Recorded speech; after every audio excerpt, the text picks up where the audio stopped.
about the food intensity scale. In my opinion, a food intensity scale or food intensity scales are very important. They allow us to be real human beings that get the enjoyment and the pleasure out of our foods, so we actually like the foods that we're eating, as well as allowing us to progress towards our goals. So if you look at my food intensity scale, this is one for chocolate. I also have one for chips.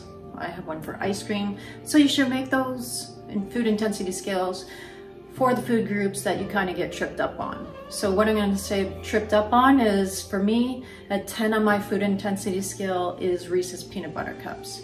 So for me, I would call that a trigger, a hedonic food, a hyperpalatable food. It's one of the foods that I get a lot of enjoyment of, that if I was to bring it home at Halloween or something to give out to the children, if I had one would roll into 2, 3, 4, 5, and 6.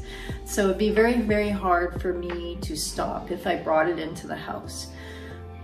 Now, a Wonder Bar, it's about a 9 for me. I still kind of get a little bit tripped up on it, but I don't often bring them in the house, the Wonder Bars.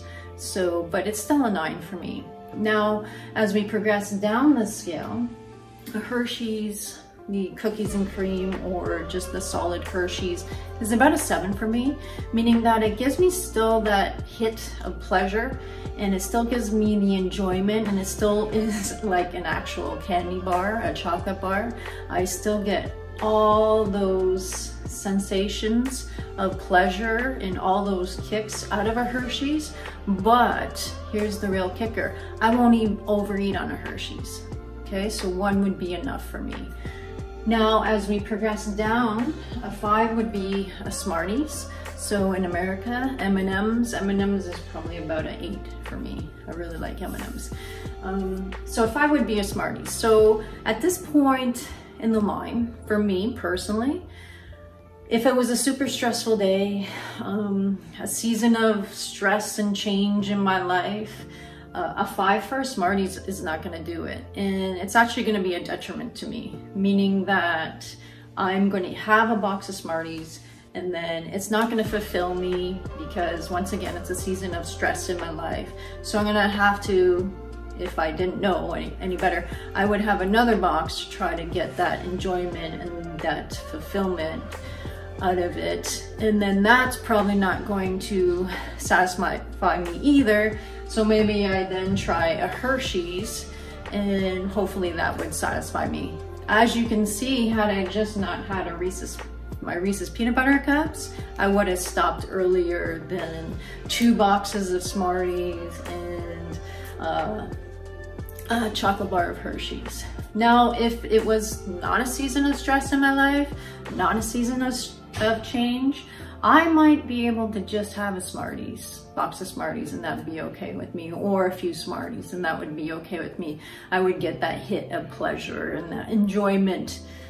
Now, as we go from 5 down, this is where I really start to think the whole Smartie scenario about me just kind of overeating.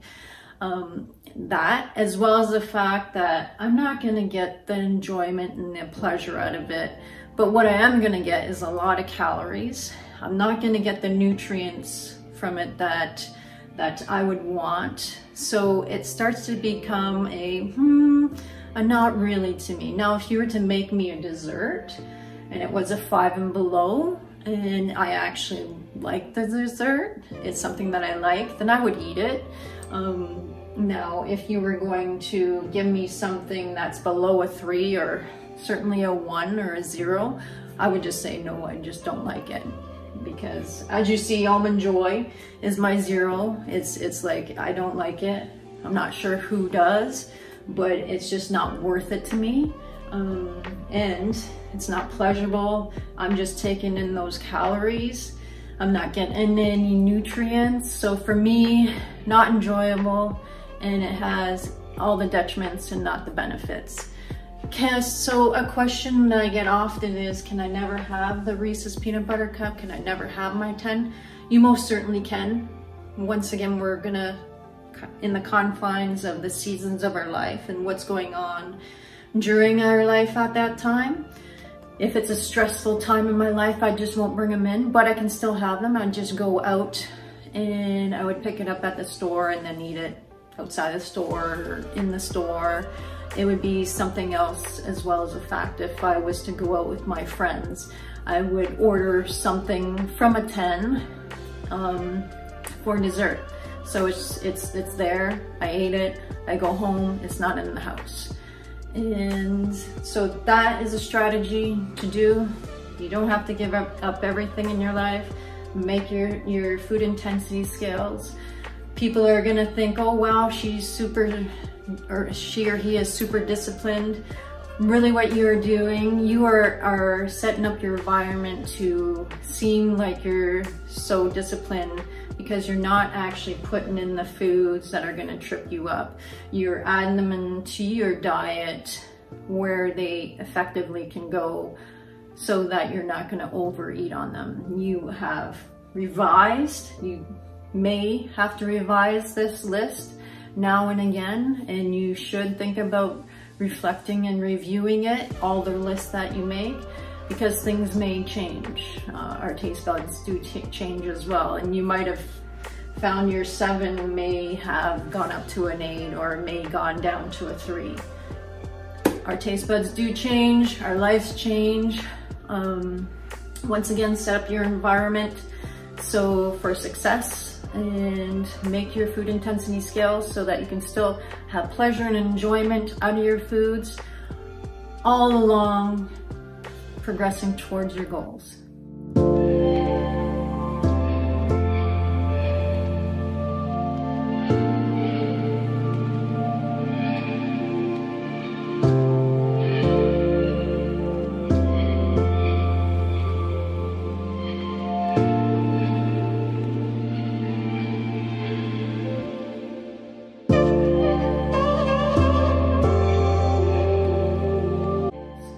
If you have any questions, comments, please let me know. You can email me, text me, WhatsApp me, message me. You can call me, beep me if you want to reach me.